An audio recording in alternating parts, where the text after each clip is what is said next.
अस्सलामुअलैकुम। खोपड़ी रगड़ो दूसरा हिस्सा। खंजर पुजारी के हाथ में था। वो घबरा गया कि कहीं उस पर गैबी लाश कोई जादू न कर दे। वो तय खाने से भागकर सीधा अपने महल को चला गया। मारिया के सीने में जब खंजर लगा तो उसमें तिलिस्म की वजह से दो तब्दीलियां आ गईं। मर तो वो सकती नहीं थी। पहली तब्दीली ये आई कि वो फिर से गायब हो गई। दूसरी तब्दीली ये आई कि उसका जहन बेदार हो गया। उसे केटी और थ्यूसोंग की खुशबू आने लगी क्योंकि वो दोनों इसी शहर में थे। अंबर की खुशबू इसलिए न आई कि वो बैल की मूर्ति बना हुआ था, और जूली सॉन्ग की खुशबू इसलिए न आई कि मारिया का अभी जूली सॉन्ग से तारुफ नहीं हुआ था और वो जूली सॉन्ग की खुशबू से वाकिफ नहीं थी, और नाग वहां पर था ही नहीं। उसे अय्यार पुजारी का जादूगर गुरु अपने साथ बोतल में बंद करके यूनान ले जा चुका था। मगर एक और तब्दीली मारिया ने यह महसूस की कि वो हरकत नहीं कर सकती। वो गायब थी, मगर एक मुर्दा लाश की तरह वहीं तय खाने की फिजा में मौलिक हो गई थी। ना आगे हरकत कर सकती थी, ना पीछे, ना उतर सकती थी, ना ऊपर फिजा में उड़ सकती थी। वैसे मारिया को पूरा होश आ गया था। उसे सब कुछ याद आ चुका था कि पुजारी के गुरु ने उस पर पानी का प्याला फेंका था, जिसके बाद वो बेहोश हो गई थी। उसे यकीन था कि नाग को भी उसी यूनानी गुरु ने ही कैद कर रखा होगा, मगर अभी तो मारिया की ये समझ में नहीं आ रहा था कि वो क्या करे। वो तो फिजा में लटक गई थी। उसे केटी और थ्यूसोंग की खुशबू आ रही थी। इससे उसे बड़ा हौसला हुआ कि केटी और थ्यूसोंग इसी शहर में हैं। अगरचे अंबर और नाग की खुशबू से नहीं आ रही थी। मारिया ने 2-3 बार आगे हिलने की कोशिश की, मगर वो इसमें कामयाब ना हो सकी और अपने जिस्म को हरकत ना दे सकी। उसे अपने ऊपर अफसोस होने लगा। ये तो मौत से भी बुरी हालत थी। वो ना जिंदा थी ना मुर्दा, बस एक बेहिस जिंदा लाश की तरह फिजा में मौलिक थी। अब ऐसा हुआ कि तय खाने में ऊपर से हवा का झोंका आया। कोठरी का दरवाज़ा खुला था। ये झोंका कोठरी में भी आ गया। हवा के इस झोंके ने मारिया को इस तरह एक तरफ बढ़ा दिया जिस तरह पानी की लहर तैरती हुई लकड़ी को एक तरफ ले जाती है। मारिया अपने आप कोठरी से तैरती हुई बाहर आ गई। हवा का एक और झोंका आया और वो हवा के दोष पर तैरती हुई तय खाने के जीने के ऊपर से होती हुई बाहर मंदिर के दालान में आ गई। मंदिर में कहीं कहीं दिए जल रहे थे। बैल के बुत के आगे आग जल रही थी। कुछ पुजारी बैठे अश्लोक पढ़ रहे थे। जहां आग जलती है वहां हवा गर्म होकर ऊपर को उठती है। हवा के ऊपर उठने से वहां खला पैदा हो जाता है, और इस खला को पुर करने के लिए दूसरी तरफ से हवा तेजी से आगे बढ़ती है। यूं जहां आग जल रही हो वहां हवा मुसलसल हरकत में रहती है। इसी वजह से मंदिर के दालान में भी हवा इधर से उधर चल रही थी। इस हवा ने मारिया को आहिस्ता आहिस्ता धकेलते हुए मंदिर से बाहर निकाल दिया। अंधेरा चारों तरफ छाया हुआ था, मगर मारिया उस अंधेरे में भी देख सकती थी। हवा मारिया को कभी ऊपर उठा देती और कभी दूसरी तरफ ले जाती। मारिया को केटी और थ्यूसोंग की खुशबू बराबर आ रही थी। केटी की खुशबू उसे शाही महल की तरफ से आ रही थी, और थ्यूसोंग की खुशबू उसे दूर सहरा की जानिब से आ रही थी, जहां खानका थी और जहां थ्यूसोंग और जूली सॉन्ग मौजूद थे। असल वजीर भी वहीं पर था। मारिया को हवा के झोंके आहिस्ता आहिस्ता धकेलते हुए खानका की तरफ ले जाने लगे। थ्यूसोंग की खुशबू ज्यादा करीब आती गई। मारिया को खुशी हो रही थी कि वो थ्यूसोंग के करीब होती जा रही है। चाहे कुछ भी हो, कम से कम वो थ्यूसोंग को देख तो लेगी। हो सकता है फिर कोई ऐसा तरीका भी निकल आए कि मारिया ठीक भी हो जाए। रात के वक्त हवा सहराओं में कुछ तेज ही चलती है। आखिर मारिया ने दूर से दरख्तों के झुंड को देखा। हवा उसे इस झुंड की तरफ ले जा रही थी। थ्यूसोंग की खुशबू इसी झुंड में से आ रही थी। जब मारिया दरख्तों के करीब पहुंची तो उसका जिस्म भारी था और मादी हालत में था, यानी वो गायब होकर भी ऐसी नहीं थी कि जैसी पहले हुआ करती थी, और पत्थर में से भी शुआओं की तरह गुजर जाती थी। अब उसका जिस्म बाकायदा बोझल और भारी था, अगरचे वो किसी को नजर नहीं आता था। मारिया को भी अपना जिस्म नजर नहीं आ रहा था, मगर वो अपने जिस्म पर हाथ रखकर उसे महसूस कर सकती थी। मारिया दरख्तों की शाखों में इस तरह उलझ गई थी जिस तरह किसी नहर में घास फूस बहते बहते किसी जंगले के साथ अटक जाता है। मारिया ने नीचे देखा। नीचे एक गुंबद वाली खानका थी। थ्यूसोंग की खुशबू उसी खानका से आ रही थी। मारिया ने जोर से थ्यूसोंग को आवाज़ देनी चाहिए, मगर उसके हलक से आवाज़ ना निकल सकी। उसकी आवाज़ बंद हो चुकी थी। मारिया ने मायूस होकर आंखें बंद कर लीं। अब उसने अपने आप को किस्मत और हवा की लहरों के सुपुर्द कर दिया। जो किस्मत दिखाए उसे देखना था, जिधर हवा ले जाए उसे निकल जाना था। चूंकि थ्यूसोंग की तेज खुशबू खानका में से आ रही थी, इसलिए मारिया ने कोशिश की कि वो खानका के दरख्तों में ही उलझी रहे और हवा उसे आगे ना ले जाए। मारिया ने हवा के झोंकों की मदद से अपने आप को दरख्त की शाखों में इस तरह उलझा लिया कि वो तेज आंधी में भी वहां से नहीं निकल सकती थी। सारी रात मारिया दरख्त की शाखों में पड़ी रही। जब सुबह हुई तो अचानक उसकी नज़र थ्यूसोंग पर पड़ी। वो वजीर और मजावर के साथ खानका से बाहर निकल रहा था। थ्यूसोंग को देखकर मारिया को बेहद खुशी हुई। फिर उसकी आंखों में आंसू आ गए, क्योंकि वो थ्यूसोंग से बात नहीं कर सकती थी मगर उनकी बातें सुन सकती थी। थ्यूसोंग कह रहा था, वजीर साहब को खानका से बाहर नहीं आना चाहिए, क्योंकि बादशाह के सिपाही इधर आकर उसे पकड़ सकते हैं। मजावर ने भी थ्यूसोंग की तायद की। वजीर ने कहा, तुम्हारी एक साथी केटी वजीर के महल में ही है, उसको अब वहाँ किस लिए रखा है? मेरा ख्याल है कि कहीं पुजारी उसका भी दुश्मन न बन जाए। मारिया समझ गई कि केटी महल में है और थ्यूसोंग की मर्जी से वहाँ रखी गई है। थ्यूसोंग ने कहा, जब तक अय्यार पुजारी को ख़त्म नहीं कर दिया जाता और रियाया को उसके जुल्म सितम से निजात नहीं मिल जाती, मैं चाहता हूँ कि वो महल में ही रहे, मगर वो कई रोज़ से मुझे मिलने यहाँ नहीं आई। मजावर बोला, हो सकता है केटी किसी मौके की तलाश में हो।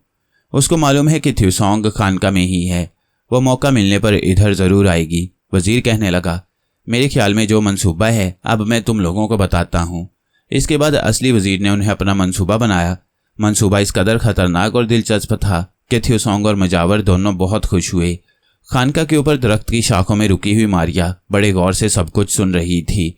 थ्यूसोंग ने उसी वक्त मंसूबे पर अमल करने की मंजूरी दे दी। मजावर बोला, मगर अफसोस है कि हमें जूली सॉन्ग के बालों के उगने का इंतजार करना होगा। वजीर बोला, इसके लिए यही एक शर्त है, क्योंकि जब जूली सॉन्ग के बाल उगेंगे तब ही अय्यार पुजारी की आग में जिंदा रहने की ताकत खत्म होगी। मजावर ने सर खुजाते हुए कहा, मुझे एक ख्याल आया है। थ्यूसोंग और वजीर उसकी तरफ देखने लगे। वो क्या? थ्यूसोंग ने पूछा। मजावर बोला, मैंने अपने बुजुर्गों से सुना है कि अगर किसी पुराने मुर्दे की खोपड़ी को जिस्म के किसी हिस्से पर 10 बार रगड़ा जाए तो वहां बाल उगाते हैं। थ्यूसोंग और वजीर ने एक साथ कहा, क्या पुराना मुर्दा मिल जाएगा? मजावर कहने लगा, मुर्दा उसी कब्र में पड़ा है, ये सैकड़ों बरस पुराना है, क्यों ना इसकी खोपड़ी को जूली सॉन्ग के सर पर रगड़ा जाए। वजीर बोला, देर किस बात की है, अभी तजुर्बा करके देख लेते हैं।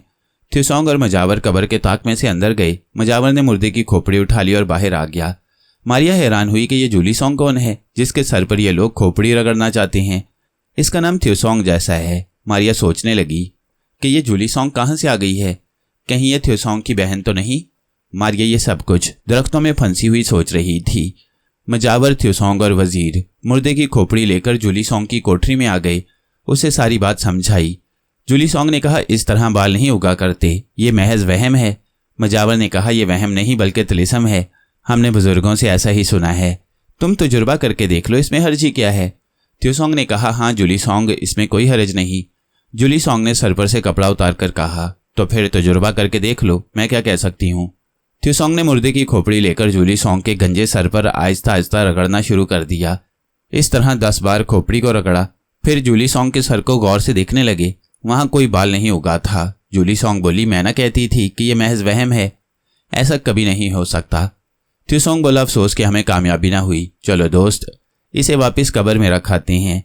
मजावर, थ्यूसोंग और वजीर कोठरी से निकलकर कब्र की तरफ आए और मजावर ने खोपड़ी मुर्दे के ढांचे के पास कब्र में रख दी और वो दोनों मायूस होकर बैठ गई। थ्यूसोंग कहने लगा, अब तो हमें महीना 1.5 महीना इंतजार करना पड़ेगा, इससे कम अरसे में जूली सॉन्ग के सर पर उंगली भर ऊंचे बाल नहीं उग सकते। मारिया दरख्तों की शाखों में अटकी हुई थी। हवा उसके जिस्म से टकराकर गुजर जाती, मगर शाखें उसे अपने जिस्म के साथ लगाए हुए थीं। वो समझ गई कि थ्यूसोंग अपने तजुर्बे में कामयाब नहीं हुआ। उसे जूली सॉन्ग को देखने की ख्वाहिश थी कि ये कौन लड़की है जिसका नाम थ्यूसोंग जैसा ही है। इतने में कोठरी का दरवाज़ा खुला और जूली सॉन्ग की आवाज़ आई, थ्यूसोंग भाई, मेरे बाल उग गए। सबने चौंक कर देखा। जूली सॉन्ग कोठरी के दरवाजे में खड़ी थी और उसके सुनहरी बाल लहरा रहे थे। थ्यूसोंग ने उठकर अपनी बहन का माथा चूमा। वजीर और मजावर की भी खुशी का कोई ठिकाना ना रहा। मजावर बोला, देखा मैं ना कहता था कि बुजुर्गों का कहना कभी गलत नहीं हो सकता। जूली सॉन्ग कहने लगी, मैं भी नाउमीद हो गई थी कि अचानक मेरे सर पर बाल उगने लगे और देखते देखते वो इतने लंबे हो गए कि मैं दंग रह गई। मारिया ने दरख्त की शाखों में से गौर से जूली सॉन्ग को देखा। वो ये देखकर हैरान रह गई कि जूली सॉन्ग एक तो बहुत खूबसूरत थी, दूसरा ये कि उसकी शक्ल थ्यूसोंग से बहुत मिलती थी। इसका मतलब था कि वो थ्यूसोंग की बहन है। मारिया का दिल बेख्तियार जूली सॉन्ग से मिलने को चाहा, मगर वो मजबूर थी। अपनी जगह से अपनी मर्जी के साथ जरा सी भी हरकत नहीं कर सकती थी। थ्यूसोंग ने कहा, अब हमें अपने मंसूबे पर अमल शुरू कर देना चाहिए। मजावर बोला, मगर पहले इस बात की तस्दीक होनी चाहिए कि क्या बालों के साथ जूली की ताकत वापस आ गई है या नहीं। वजीर ने भी इस ख्याल की तायद की। थ्यूसोंग ने जुलीसोंग से कहा, जुलीसोंग बहन, जरा अपनी ताकत का तजुर्बा करो। जब थ्यूसोंग ने खुद जुलीसोंग को बहन कहकर पुकारा तो अब यह बात साबित हो गई कि जुलीसोंग थ्यूसोंग की बहन है। हो सकता है वो खलाई दुनिया से हमारी दुनिया में आ गई हो। चूंकि थ्यूसोंग खलाई मखलूक थी, अब मारिया ये देखना चाहती थी कि जुलीसोंग के पास कौन सी ताकत है। जुलीसोंग ने कहा, मैं सबके सामने अपनी ताकत नहीं आजमा सकती क्योंकि ये मेरा राज है। मैं अंदर कोठरी में जाकर तजुर्बा करती हूँ। वजीर ने कहा, ठीक है, हमें कोई एतराज़ नहीं है। जुलीसोंग कोठरी में चली गई। कोठरी के कोने में एक मिट्टी का बहुत बड़ा मटका गेहूं से भरा हुआ था। जुलीसोंग ने अपनी आंख से सफ़ेद रोशनी की शवा को निकालकर मटके पर डाला और फिर उसे ऊपर उठाया। भारी भरकम मटका जुलीसोंग की शवा के साथ ही ऊपर उठता चला गया। जुलीसोंग ने नज़र नीचे की तो मटका भी नीचे आ गया। अब जुलीसोंग ने कोने में पड़े एक पत्थर पर अपनी आंख से नीली शवा निकालकर डाली तो वो पत्थर एक धमाके से फट गया। धमाके की आवाज़ थ्यूसोंग ने भी सुनी तो समझ गया कि जुलीसोंग की ताकत वापस आ गई है। उसने वजीर और मजावर को बताया कि जुलीसोंग की ताकत वापस आ गई है। वजीर और मजावर भी बहुत खुश हुए। अब जुलीसोंग बाहर आ गई। आग में ना जलने वाली ताकत का इन सब लोगों को पहले ही से इल्म था, चुनाचे इसे छुपाने की ज़रूरत नहीं थी। जुलीसोंग ने कहा, आग जलाओ, मैं अपनी तीसरी ताकत भी आजमाना चाहती हूँ। मजावर ने फौरन मोमबत्ती रोशन कर दी। जुलीसोंग ने अपना हाथ उल्टा करके मोमबत्ती के शोले पर रख दिया। जुलीसोंग को ज़रा सी भी जलन महसूस ना हुई। उसने 1 मिनट तक अपना हाथ मोमबत्ती के शोले पर रहने दिया, फिर पीछे हटाया तो हाथ पर आग का ज़रा सा भी निशान नहीं था। सबने खुशी का नारा लगाया। वजीर कहने लगा, जुलीसोंग की ताकत के वापस आ जाने का मतलब ये है कि अय्यार पुजारी की ताकत छीन ली गई है। अब वो आग में जलकर भस्म हो जाएगा। मेरे मंसूबे पर अमल करने का वक्त आ गया है। थ्यूसोंग ने कहा, हमें अभी शाही महल की तरफ रवाना हो जाना चाहिए, देर नहीं करनी चाहिए। जुलीसोंग और मजावर खानका में ही रहे और थ्यूसोंग वजीर को लेकर शाही महल की तरफ चल पड़ा। मारिया इतना समझ गई थी कि ये लोग अय्यार पुजारी को शिकस्त देने जा रही हैं, जिसने खुद मारिया और नाग पर भी भयानक मुसीबत नाजिल कर दी हुई थी। वह सोचने लगी कि हो सकता है कि पुजारी के मर जाने से उसका तिलिस्म भी टूट जाए। जुलीसोंग भी अंदर चली गई। मजावर खानका के बरामदे में ही बैठ गया। मारिया दरख्त की शाखों में अटकी हुई थ्यूसोंग और वजीर की वापसी का इंतजार करने लगी। दिन का वक्त था, धूप निकली हुई थी। थोड़ी दूर दरख्तों में चलने के बाद अपने मंसूबे के मुताबिक थ्यूसोंग ने वजीर को उंगली लगाकर छोटा सा बनाया और अपनी जेब में रख लिया। फिर वो सीधा बादशाह के महल के दरवाजे पर आ गया। उसने दरबान से कहा कि वो बादशाह से मिलना चाहता है। दरबान ने हकारत से कहा, भाग यहाँ से, तू कौन होता है बादशाह से मिलने वाला। थ्यूसोंग ने आहिस्ता से उंगली दरबान की गर्दन पर रख दी। दरबान एक नन्हा सा चूहा बनकर फुदकने लगा। थ्यूसोंग ने फौरन उसे दोबारा उंगली लगाकर बड़ा किया और कहा, क्या अब भी तू मुझे अंदर जाने नहीं देगा। दरबान ने थर थर कांपते हुए कहा, जरूर चला जा भाई, जरूर चला जा, मैं रोकने वाला कौन होता हूँ। थ्यूसोंग महल में दाखिल हो गया। उसने एक गुलाम से मालूम किया कि बादशाह इस वक्त अपने खास कमरे में है। थ्यूसोंग ने एक कनीज को रोक कर पूछा, बीबी, मलका साहिबा कहाँ तशरीफ़ रखती हैं? मैं उन्हें एक ज़रूरी पैगाम पहुँचाने आया हूँ। कनीज ने एक कमरे की तरफ इशारा करके कहा, मलका साहिबा उस कमरे में तशरीफ़ रखती हैं। थ्यूसोंग जल्दी से उस कमरे में घुस गया। मलका सलामत तख्त पर बैठी थीं और खादमाएं उनको पंखा कर रही थीं। सब एक गैर मर्द को इस तरह आते देखकर शोर मचाने लगी। थ्यूसोंग ने लपक कर मलका की गर्दन पर अपनी उंगली रख दी। उंगली के रखते ही मलका छोटी सी हो गई। थ्यूसोंग ने छोटी सी मलका को उठाकर दूसरी जेब में डाला और अब बादशाह के कमरे में आ गया। बादशाह उस वक्त अकेला बैठा ज़रूरी अहकामात और फरमान देख रहा था। अचानक एक अजनबी को सामने देखा तो गुस्से में बोला, कौन है तू गुस्ताख, तुझे अंदर आने की इजाज़त किसने दी? थ्यूसोंग ने कहा, बादशाह सलामत, मैं आपकी सल्तनत को तबाही से बचाने आया हूँ। मैं ये कहना चाहता हूँ कि आपका वजीर पुजारी एक धोखेबाज शख्स है, मदारी है। वो आपकी हुकूमत को अंदर से खोखला कर रहा है और आपको कत्ल करके तख्त पर बैठना चाहता है। बादशाह ने गुस्सा खाकर कहा, मगर तू है कौन? तुझे अंदर आने की जुर्रत कैसे हुई? मैं अभी जल्लाद को बुलाकर तुझे कत्ल करवाता हूँ। थ्यूसोंग ने जेब से नन्ही सी चूहिया जितनी मलका निकालकर बादशाह के सामने तख्त पर रख दी। मलका बारीक आवाज में चिल्ला रही थी। बादशाह ने नन्ही सी मलका को देखा तो सख्ते में आ गया। थ्यूसोंग ने कहा, अव्वल तो आप मुझे कत्ल नहीं करवा सकते, अगर मुझे कैद में भी डाल दो तो मेरे सिवा आपकी मलका को कोई फिर से बड़ा नहीं बना सकता। अब आप सोच लें। बादशाह और परेशान हो गया। उसने जल्दी से कहा, मैं तुझे कुछ नहीं कहता, खुदा के लिए मेरी मलका को बड़ा कर दो। थ्यूसोंग ने कहा, इसके लिए आपको मेरी शर्त माननी पड़ेगी। कौन सी शर्त है? जल्दी बताओ, हम उसे पूरा करेंगे। थ्यूसोंग ने कहा, अय्यार पुजारी ने जो वजीर बना हुआ है आप पर यह जाहिर करके असर डाला है कि आग उस पर असर नहीं कर सकती। अगर ऐसी बात है तो उसे कहिए कि मेरे सामने आग में उतर कर दिखाए, बस यही मेरी एक शर्त है। बोलें कि आपको मंजूर है? बादशाह ने कहा, यह कौन सी मुश्किल बात है, मैं अभी पुजारी साहब को बुलाकर यह तजुर्बा करके दिखला देता हूँ। हमारे पुजारी वजीर साहब के अंदर देवताओं की ताकत है, आग उन पर जरा सा भी असर नहीं करती। वजीर कहने लगा, तो फिर चलिए आग का अलाव रोशन कीजिए, मगर पुजारी साहब को मेरे बारे में कुछ मालूम नहीं होना चाहिए। आप उन्हें यही कहें कि मैं खुद उसे एक बार फिर आग में उतरते देखना चाहता हूँ। अगर आपने पुजारी को आग के अलाव में उतरने पर राजी कर लिया तो समझ लीजिए मैं आपकी मलका साहिबा को फिर से बड़ा कर दूंगा। बादशाह ने कहा, मुझे मंजूर है। बादशाह ने उसी वक्त महल के मैदान में आग का अलाव रोशन करा दिया और वजीर पुजारी को बुलाकर कहा, महाराज, रात ख्वाब में मेरे वालिद साहब आए थे। उन्होंने इस ख्वाहिश का इजहार किया है कि वो आपकी ये करामत देखना चाहते हैं। इस वक्त उनकी रूह यहाँ मौजूद है। मेरी ख्वाहिश है कि आप मेरे वालिद साहब की रूह को खुश करने के लिए एक बार आग में उतर कर दिखा दें। मैं आपको आधी सल्तनत इनाम में दूंगा। पुजारी को अपनी ताकत पर अगरचे कुछ शुबा था, मगर एक दिन पहले उसने मोमबत्ती पर हाथ रखा था तो उसका हाथ नहीं जला था। उसे क्या मालूम था कि उसकी ताकत आज अभी 1 घंटा पहले ही उसे छीन ली गई है। पुजारी बादशाह का हुक्म टाल नहीं सकता था और फिर उसे आधी सल्तनत भी मिल रही थी। उसने कहा, जो हुक्म बादशाह सलामत, मैं आपके वालिद साहब की रूह को ये करिश्मा ज़रूर दिखाऊंगा। उस वक्त थ्यूसोंग पर्दे के पीछे खड़ा ये सब कुछ देख रहा था। अय्यार पुजारी अलाव की तरफ बढ़ा। उसे आग की हल्की सी तपिश महसूस हुई। वो पीछे हटा ही था कि पर्दे के पीछे से थ्यूसोंग निकलकर आगे बढ़ा और उसने अय्यार पुजारी को आग में धक्का दे दिया। मक्कार पुजारी, अगर तू आग में जिंदा रह सकता है तो फिर आग से डरता क्यों है? पुजारी एक चीख के साथ आग के अलाव में गिरा और आग ने उसे जलाकर राख कर डाला। अब थ्यूसोंग ने बादशाह की तरफ मुखातिब होकर कहा, देख लिया बादशाह सलामत कि ये पुजारी एक धोखेबाज शख्स था। ये इसकी शोबदेबाजी थी। वो आपकी सल्तनत को घुन की तरह खा रहा था। इसका जादू खत्म हुआ कि आग ने इसे भस्म कर डाला। अगर देवताओं ने इसको ताकत अता की होती तो अब ताकत ने पुजारी का साथ क्यों नहीं दिया? बादशाह की आंखें खुल गईं। थ्यूसोंग ने मलका को निकालकर सामने रखा और उंगली लगाकर उसे फिर से बड़ा कर दिया। बादशाह और ज्यादा हैरान हो गया। उसने थ्यूसोंग को गले लगा लिया और बोला, आज से तुम मेरे वजीर आला हो। थ्यूसोंग ने जेब से असली वजीर को निकालकर हथेली पर बिठाया और कहा, आपका अपना वजीर सलामत है, जो आपका खैर ख्वाह भी है और दयानतदार भी है। बादशाह ने नन्हे से वजीर को देखा। मलका सलामत भी वजीर को देखकर बोली, इसे खुदा के लिए बड़ा करो, ये मुझसे देखा नहीं जाता। थ्यूसोंग ने वजीर को भी उंगली लगाकर पूरे कद का कर दिया। वजीर ने बादशाह के सामने ताजीम बजा लाई और कहा, बादशाह सलामत, इस खाकसार ने हमेशा आपकी बेहतरी के लिए काम किया है और हुकूमत की खैर ख्वाही की है। अय्यार पुजारी ने शोबदेबाजी से और मदारीपन से आपकी आंखों पर पट्टी बांधी थी। बादशाह बोला, हमारी आंखें खुल चुकी हैं।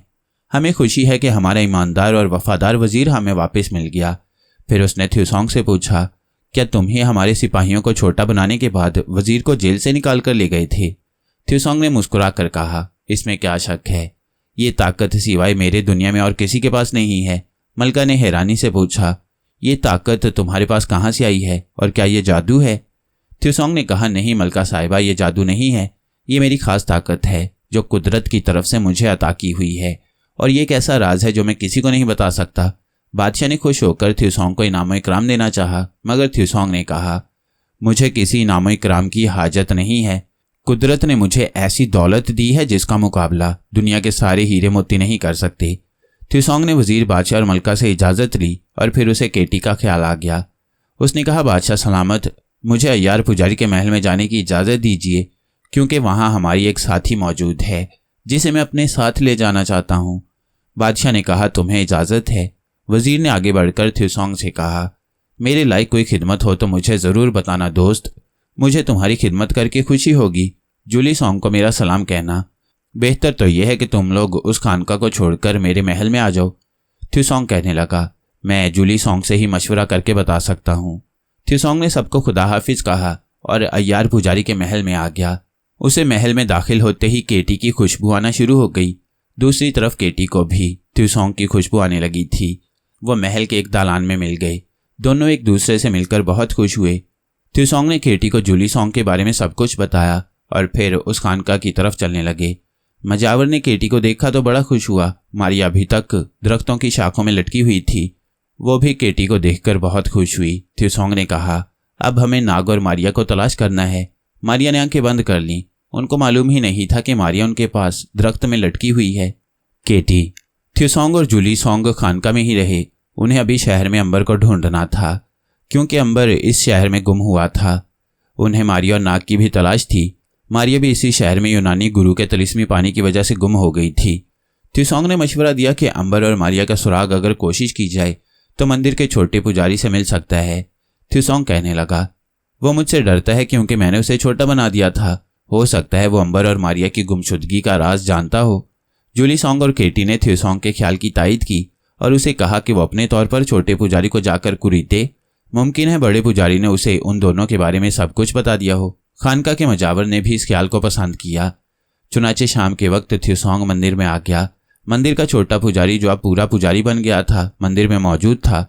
वो थ्यूसोंग को देखकर जल्दी से उठकर पास आया और हाथ जोड़कर बोला, महाराजा तशरीफ लाइए, मैं आपकी क्या खिदमत कर सकता हूँ।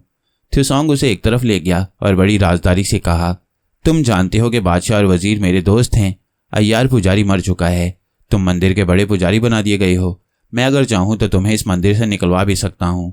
पुजारी ने बड़ी आजिजी से कहा, ऐसा ना करें महाराज, मैं तो आपका खादिम हूँ।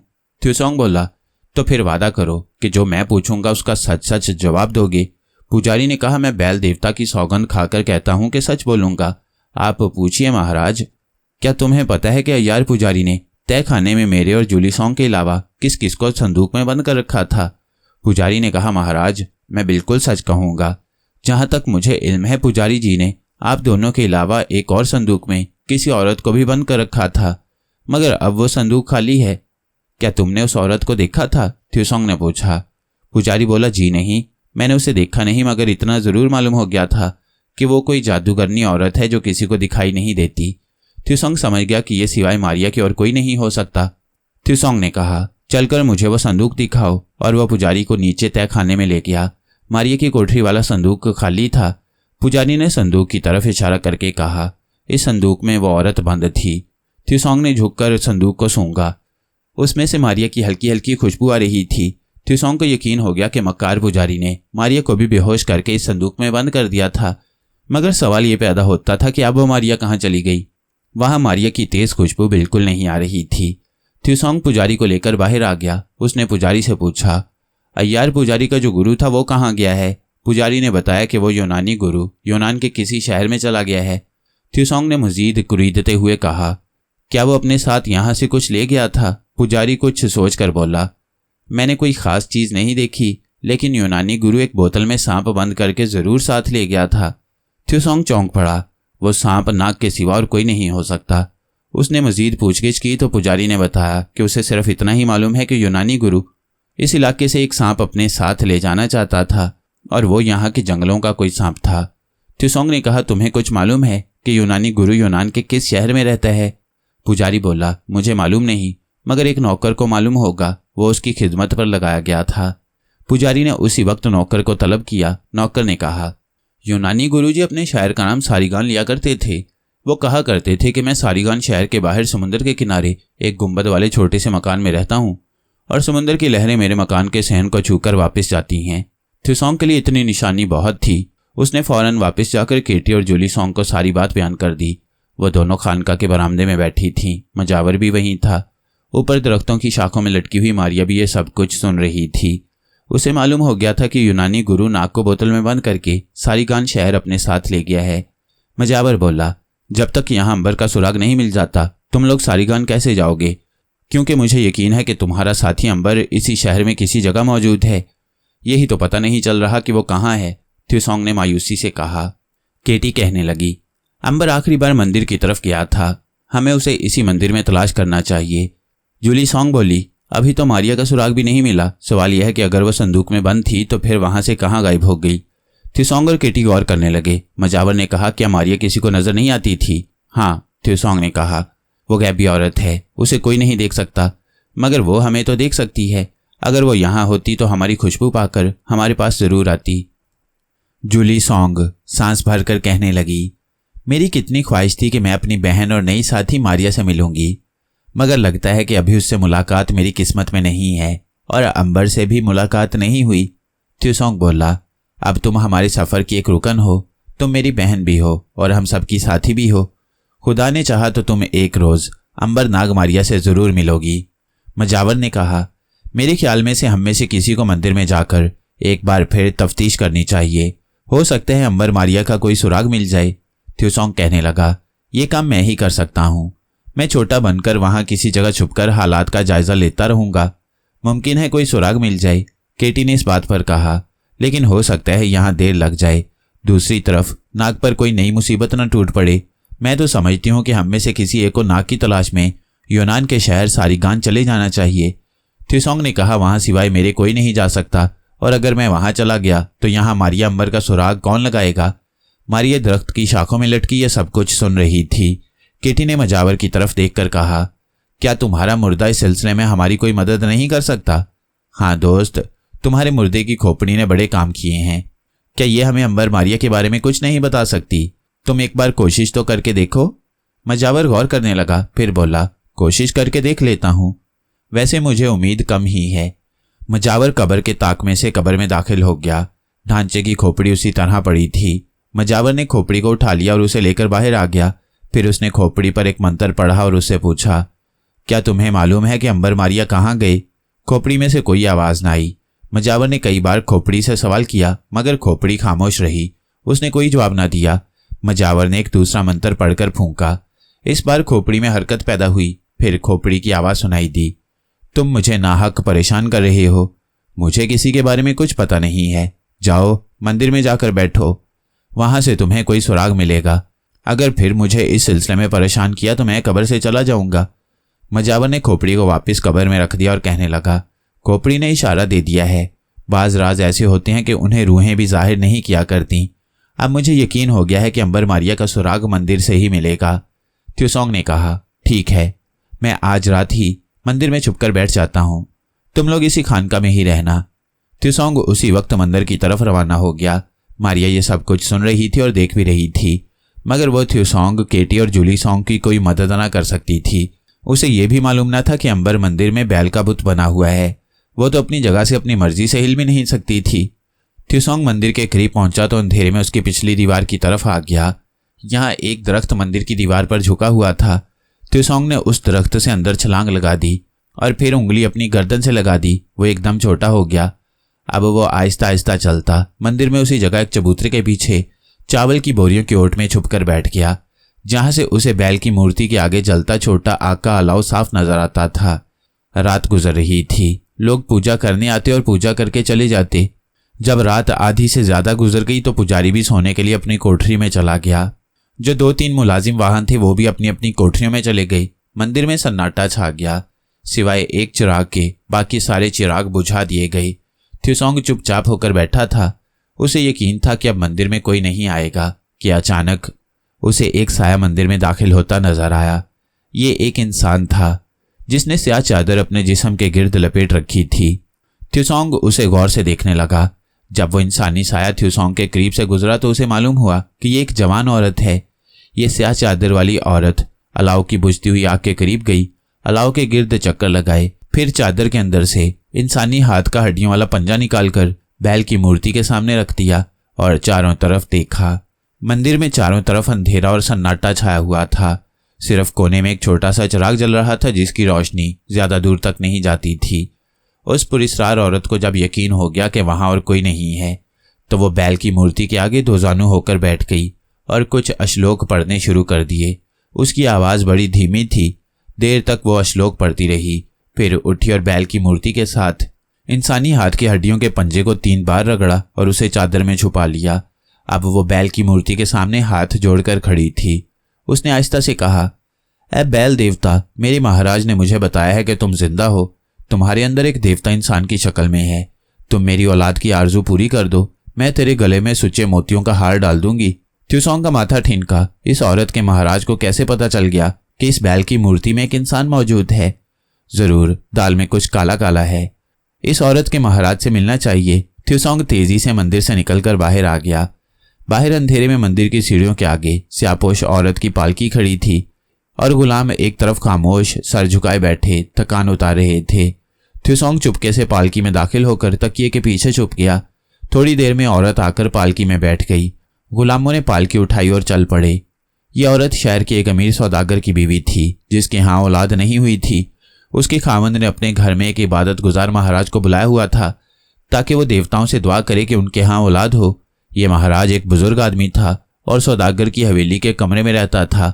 पालकी हवेली की ड्योढ़ी में आकर रुक गई। औरत पालकी से निकलकर ऊपर गई तो अंधेरे में थ्योसोंग भी उसके साथ ही चला गया। वह छोटे कद का था इसलिए उसे कोई नहीं देख सकता था।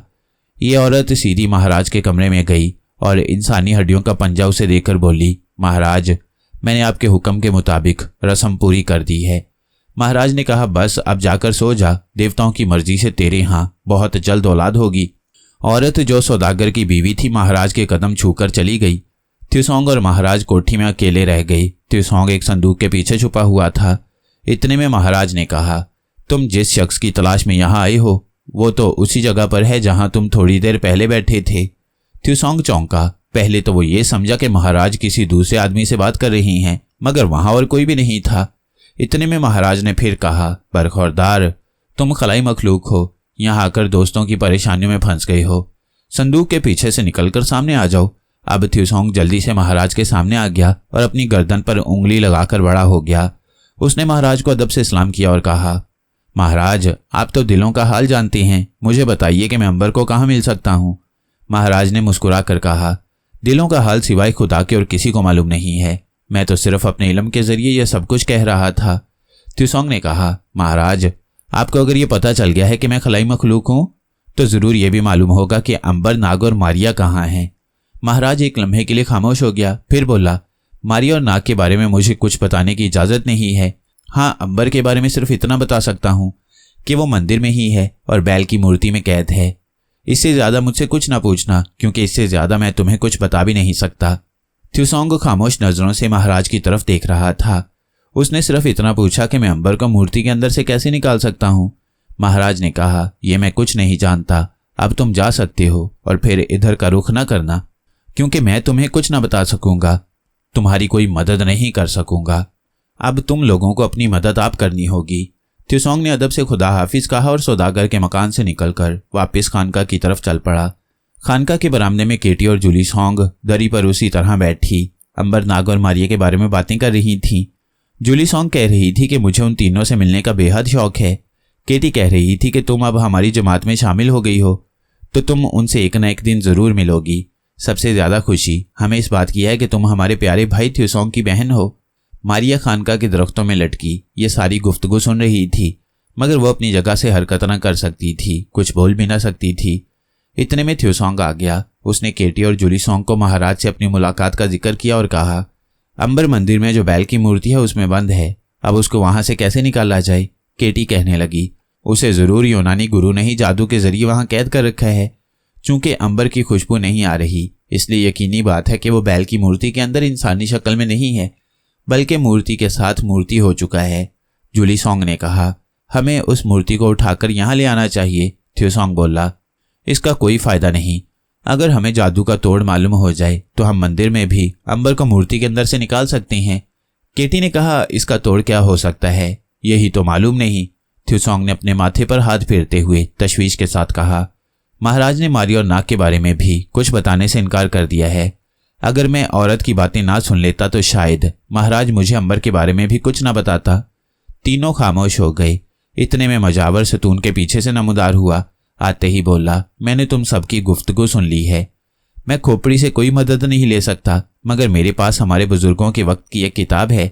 उस किताब से हमारे बुजुर्ग फाल निकाला करते थे। क्यों ना उस किताब से फाल निकालकर अंबर के तिलिस्म का तोड़ ढूंढा जाए। थ्योसोंग अगरचे इन बातों पर एतबार नहीं करता था, मगर डूबते को तिनके का सहारा समझकर उसने मजावर से कहा, जल्दी से वो किताब लाओ, हो सकता है उसी की मदद से अंबर का कुछ इलाज हो जाए। मजावर कोठरी में गया और फटी पुरानी किताब लेकर आ गया।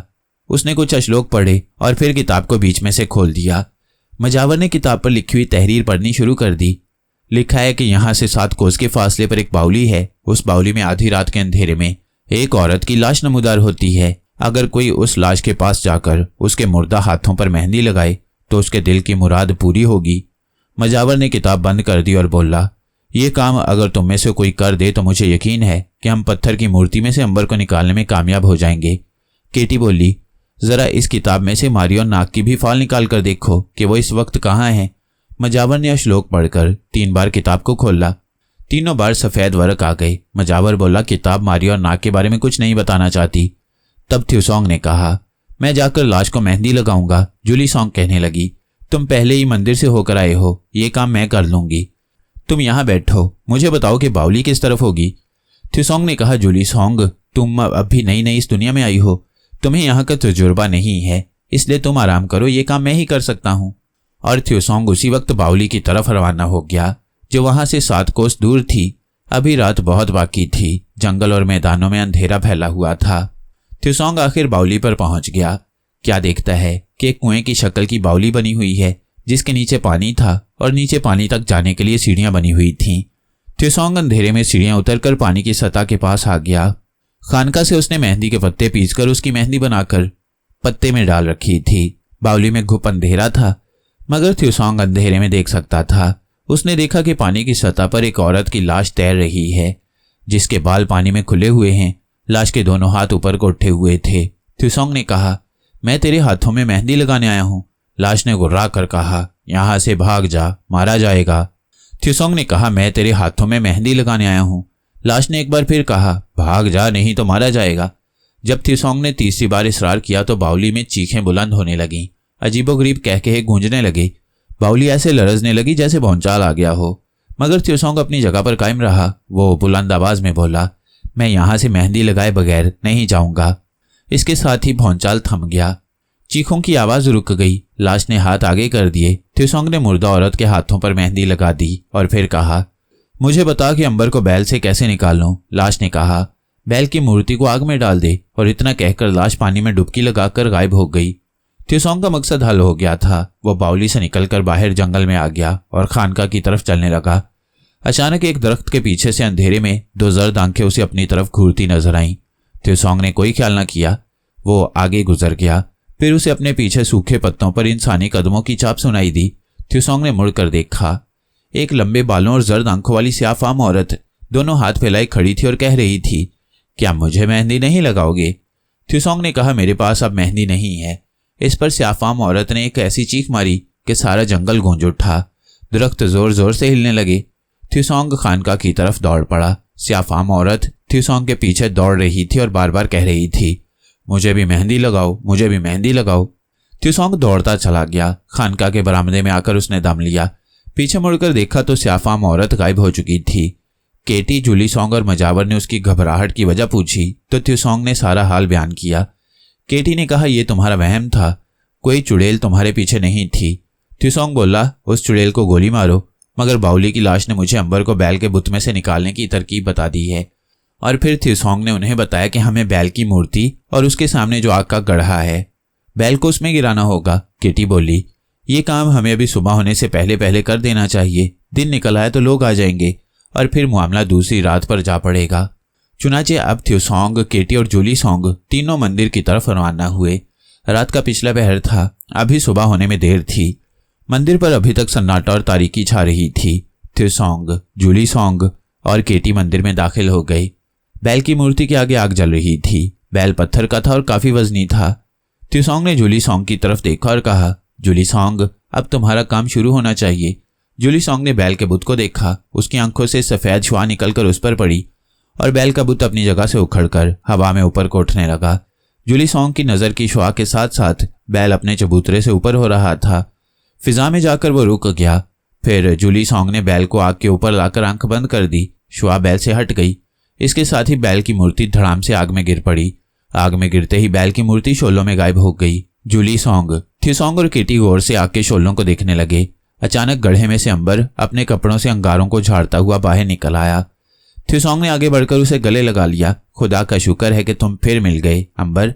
अंबर केटी और थ्यूसोंग से मिलकर बहुत खुश हुआ। उसकी नजर जूली सॉन्ग पर पड़ी तो बोला, अरे ये कौन है? इसकी शक्ल थ्यूसोंग से बहुत मिलती जुलती है। थ्यूसोंग ने कहा, अंबर, ये मेरी बहन जूली सॉन्ग है। केटी बोली, ये खलाई सियारे से अपने प्यारे भाई की तलाश में यहाँ आई थी। अंबर ने जूली सॉन्ग के सर पर हाथ रखकर कहा, जूली सॉन्ग, तुमसे मिलकर बड़ी खुशी हुई, मुझे अपना भाई ही समझो। इसके बाद थ्यूसोंग ने अंबर को जूली सॉन्ग की ताकत बताई और कहा कि बैल को इसी ने अपनी निगाह से उठाकर आग में डाला था। अंबर ने जूली सॉन्ग का शुक्रिया अदा किया और बोला, ये सारी मुसीबत यूनानी गुरु की लाई हुई थी। मुझे तो उम्मीद नहीं थी कि मैं अब कभी इस बैल के अंदर से बाहर निकलूंगा। ये बताओ कि मारिया और नाग कहाँ हैं? केटी ने कहा, मारिया भी यहीं से गुम हुई है, उसका कुछ पता नहीं। नाग का सिर्फ इतना सुराग मिला है कि यूनानी गुरु से बोतल में बंद करके अपने साथ यूनान के शहर सारिगान ले गया है। अंबर बोला, अब यहाँ से निकल चलो। सब मंदिर से निकलकर खानका में मजावर के पास आ गए। मजावर से अंबर का तारुफ करवाया गया। फिर अंबर को सारे वाकयात सुनाए गए। अंबर कहने लगा, मारिया इसी जगह से गायब हुई है। मुझे यकीन है कि वो इसी जगह कहीं मौजूद है। ये बात दरख्त की शाखों में अटकी हुई मारिया ने सुनी तो उसकी आंखों में आंसू आ गए। अंबर को काश मालूम हो जाए कि मैं उसके करीब ही मौजूद हूँ, मगर बेबस और मजबूर हूँ। केटी कहने लगी, हमारा तो इरादा है कि यूनान चलकर पहले नाग को यूनानी गुरु के तिलिस्म से रिहा कराया जाए। थ्यूसॉन्ग ने कहा, इसलिए कि नाग का सुराग मिल गया है, हमें चाहिए कि पहले उसकी खबर ली जाए। मुमकिन है मारिया भी हमें वहीं कहीं मिल जाए। जूली सॉन्ग से अंबर ने उसकी राय पूछी तो वो बोली, अंबर भाई, मैं भी नई हूँ, क्या राय दे सकती हूँ? तुम लोग बेहतर फैसला कर सकती हो। अंबर ने कहा, नहीं जूली सॉन्ग, हम एक जमात हैं। हम हर काम करने से पहले एक दूसरे से मशवरा करना फर्ज समझते हैं, इसलिए तुम्हारी राय ज़रूरी है। जूली सॉन्ग ने मुस्कुराते हुए कहा, मेरा ख्याल भी यही है कि चूंकि एक जगह नाग का सुराग मिल गया है, इसलिए हमें सबसे पहले उसकी तलाश में चलना चाहिए। मारिया आह भर कर रह गई, क्योंकि उसके साथी उसे अकेली छोड़कर जा रहे थे और वो ना उन्हें रोक सकती थी और ना उनके साथ जा सकती थी। सुबह हो रही थी कि सबने मजावर से हाथ मिलाए, उसकी मेहमान नवाजी का शुक्रिया अदा किया और घोड़ों पर बैठकर मुल्क यूनान के शहर सारिगान की तरफ रवाना हो गई। मारिया दरख्त की शाखों में अटकी हुई उन्हें हसरत भरी नजरों से जाते देखती रही। उसने बड़ी कोशिश की कि किसी तरह दरख्त की शाखों से निकलकर उनके पीछे हवा में तैरती हुई चली जाए, मगर वो तो अपनी मर्जी से हिल भी नहीं सकती थी। वो एक जिंदा मगर नजर न आने वाली लाश की तरह फिजा में लटकी हुई थी। मजावर अपनी कोठरी में आ गया और मारिया दरख्त की शाख में ही देखती रह गई। दिन निकल आया, मारिया दरख्त में लटकी रही। दिन गुजर गया, शाम हो गई, फिर रात हो गई। इसके साथ ही आसमान पर बादल घिर आए और तेज हवा चलने लगी। इस हवा ने मारिया को दरख्त की शाखों से निकाल दिया। हवा उसे फिजा में उठाकर उड़ाने लगी। कभी मारिया हवा में खुद अपनी मर्जी से उड़ा करती थी, आज उसे हवा अपनी मर्जी से उड़ाती हुई जिधर चाहे ले जाती थी। जिस तरह कोई तिनका होता है कि हवा उसे उड़ाए उड़ाए लिए फिरती है। मारिया को हवा ऊपर ही ऊपर उड़ाई लिए जा रही थी। काले स्याह बादल बहुत घने थे। मारिया एक नजर न आने वाली जिंदा लाश की तरह उन बादलों में ऊपर से ऊपर उठती जा रही थी। हवा उसे नीचे से ऊपर उठा रही थी। अचानक बादलों में बिजलियां चमकना शुरू हो गईं। मारिया के कानों में बिजली के कड़ाके गूंजने लगे। मारिया के चारों तरफ ऊपर नीचे बिजलियां कड़क रही थीं, धमाके हो रहे थे। मारिया समझ गई कि अब उसकी खैर नहीं है। अचानक मारिया पर बिजली गिरी और उसका जिस्म स्याह बादलों में एक बार आग का शोला बनकर चमका और फिर मारिया ने महसूस किया कि वो हरकत कर सकती है, हाथ पांव हिला सकती है। ये बड़ी अच्छी तब्दीली थी। मारिया ने अपने आप को उठाया। वो बादलों में आसानी से तैरने लगी, फिर गोता लगाकर ऊपर आ गई और उड़ती हुई बाएं तरफ निकल गई। वो बड़ी खुश थी, उसकी ताकत वापस आ गई थी। उसने अपने आप को देखा, वो गायब ही थी, वो नजर नहीं आ रही थी। मारिया ने फौरन अंबर केटी, थ्यूसॉन्ग और जूली सॉन्ग के पास जाने का फैसला किया। वो जानती थी कि अंबर केटी और थ्यूसॉन्ग वगैरह यूनान के शहर सारिगान की तरफ गए हैं। मारिया उस शहर से वाकिफ थी। उसने बादलों में से नीचे की तरफ गोता लगाया। वो देर तक स्याह बादलों में से गुजरती रही। आखिर बादल खत्म हो गए और मारिया उड़ती हुई नीचे एक ऐसी फिजा में आ गई कि जहां एक छोटे से शहर के ऊपर रात का अंधेरा छाया हुआ था। आसमान पर सितारे चमक रहे थे। मारिया ने देखा कि उसके नीचे आते ही बादल गायब हो गए थे। अब ना बिजली चमक रही थी, ना हवा का तूफान था, ना कहीं काले काले बादल ही थे। मारिया के दिल में हल्का सा ख्याल खटका कि कहीं वो किसी और मुल्क, किसी और जमाने में तो नहीं आ गई। उसने नीचे आकर शहर के ऊपर परवाज शुरू कर दी। उसने देखा कि शहर पुराने जमाने का था। मकान कई कई मंजिला थे। किसी किसी मकान में रोशनी हो रही थी। शहर के आसपास सहराई टीले और खजूर के दरख्तों वाले नखलिस्तान कहीं कहीं फैले हुए थे। शहर के दरमियान में एक महल था जो किले में बना हुआ था। यह बादशाह का महल था जो शहर के दरमियान में बनाया गया था। मारिया ने उस महल के ऊपर एक चक्कर लगाया। महल में कहीं कहीं रोशनी हो रही थी। महल की छत पर एक गोल मीनार बना हुआ था। इस मीनार के बाहर एक सिपाही तलवार कांधे पर रखे पहरा दे रहा था। मारिया नीचे महल की छत पर आ गई। उसे शुबा हुआ कि इस मीनार के अंदर जरूर कोई कैदी होगा जिसके लिए वहां पहरा लगा दिया गया है। मारिया मीनार के करीब आई तो देखा कि मीनार के दरवाजे पर बड़ा सा ताला लगा हुआ है। मारिया दीवार में से अंदर गुजर गई। मीनार के अंदर एक तंगोतारीक कोठरी बनी हुई थी। अंधेरे में मारिया ने देखा कि एक सांवले रंग की जवान लड़की अपने बाल छानों पर बिखेरे सर दीवार के साथ लगाए उदास बैठी है। उसके एक पांव में जंजीर डालकर उसे एक लोहे के खंभे के साथ बांध दिया गया था। मारिया को इस जवान लड़की की हालत पर बड़ा तरस आया, मगर वो खामोश रही। अभी वो सोच रही थी कि इस कैदी लड़की से कोई बात करे कि बाहर इंसानी कदमों की भारी चाप सुनाई दी। किसी ने बाहर ताला खोला और फिर दरवाजा खुल गया। एक भारी स्याह मूंछों वाला आदमी अंदर दाखिल हुआ, जिसने पुराने जमाने की फौजी वर्दी पहन रखी थी। उसके साथ 2 सिपाही थे, जिन्होंने अपने हाथों में नंगी तलवारें उठाई हुई थीं। लड़की ने उस आदमी की तरफ परेशान होकर देखा और बोली, वीरांस, तुम मुझे कब तक यहाँ कैद में डाले रखोगे? मैंने तुम्हें कई बार बता दिया है कि मुझे मलका सबा का कोई पता नहीं कि वो कहाँ है। फिर तू मुझ पर क्यों जुल्म कर रहा है? वीरांस ने लड़की को बालों से पकड़कर एक झटका दिया। लड़की के मुंह से चीख निकल गई। वीरांस बोला, सारका, तुम झूठ बोलती हो। तुम जानती हो कि मलका सबा कहाँ छुपी हुई है। जब तक तुम मुझे उसके बारे में नहीं बताओगी, तुम इसी कैद खाने में भूखी प्यासी मर जाओगी। कल से तुम्हें खाने पीने को कुछ नहीं मिलेगा। ये कहकर वीरांस ने सारका को एक ठोकर मारी और बाहर निकल गया। कोठरी को बंद करके बाहर ताला लगा दिया गया। मारिया ये सब कुछ देखती रही। जब जालिम वीरांस चला गया तो मारिया ने सोचा कि इस लड़की से बात करना जरूरी हो गई है। जब तक इससे बात नहीं होगी, उसको यहाँ से निकाला नहीं जा सकेगा। मारिया ने एक लम्हे के लिए सोचा, फिर अंदर की जानिब दरवाजे की तरफ खड़ी होकर उसने आहिस्ता से कहा, क्या मैं अंदर आ सकती हूँ? नौजवान सांवली लड़की सारका चेहरा हाथों में छुपाए आहिस्ता आहिस्ता सिसकियां भर रही थी। उसने एक औरत की धीमी आवाज सुनी तो चौंक कर अंधेरे में बंद दरवाजे की तरफ देखा। मारिया ने आहिस्ता से कहा, सारका, मैं तुम्हारी इजाजत के बगैर ही अंदर आ गई हूँ। तुम मुझसे डरना हरगिज नहीं। मैं कोई जिन भूत या चुड़ैल नहीं हूँ। यकीन करो, मैं तुम्हारी दोस्त हूँ और तुम्हारी मदद करने यहाँ आई हूँ। सारका हैरान परेशान होकर फटी फटी निगाहों से अंधेरे में इधर उधर तक रही थी। मारिया ने धीमी आवाज में एक बार फिर कहा, मुझसे आहिस्ता आवाज में बात करना। बाहर पहरेदार ने सुन लिया तो वो अंदर आ जाएगा। सुनो, मेरा नाम मारिया है। तुम यूं समझ लो कि मैं एक नेक रूह हूँ और इधर से गुजर रही थी कि तुम्हारे रोने की आवाज सुनकर इधर आ गई। वीरांस ने तुम्हारे साथ जो सलूक किया है वो मैंने देख लिया है। तुम्हारी बातें भी मैंने सुन ली हैं। मैंने तुमसे इजाजत इसलिए तलब की थी कि तुम्हारी इजाजत के बगैर मैं तुमसे बात नहीं करना चाहती थी। क्या तुम मुझे अपना दुखड़ा सुनाओगी? सारका को मारिया की बातों से कुछ हौसला हुआ। उसने कहा, मगर तुम रूह हो तो तुम्हारी आवाज आम औरतों की तरह क्यों है? मारिया ने कहा, तुम इन बातों पर गौर ना करो। बस मुझे अपनी दोस्त समझो और बताओ कि यह सारा किस्सा क्या है और ये कौन सा मुल्क है? सारका ने खुश होंठों पर जुबान फेरते हुए कहा, नेक रूह मारिया, ये मुल्क करताजना है। इस मुल्क पर मलका सबा की हुकूमत थी। मैं मलका सबा की खास कनीज सारका हूँ। मलका सबा की हुकूमत से रियाया बहुत खुश थी। लोग खुशहाल थे कि शुमाल की तरफ से वीरांस नाम के एक जालिम हुक्मरान ने हमला कर दिया। उसके पास हाथियों की फौज थी। उसने मलका सबा के मुल्क पर कब्जा कर लिया। वह मलका सबा को पकड़कर कत्ल करके उसका सर शहर के दरवाजे पर लटकाना चाहता था। मलका सबा को इसका पता चल गया। बस उसने मुझे साथ लिया और हम महल की खुफिया सुरंग से निकलकर बाहर मैदान में आ गई।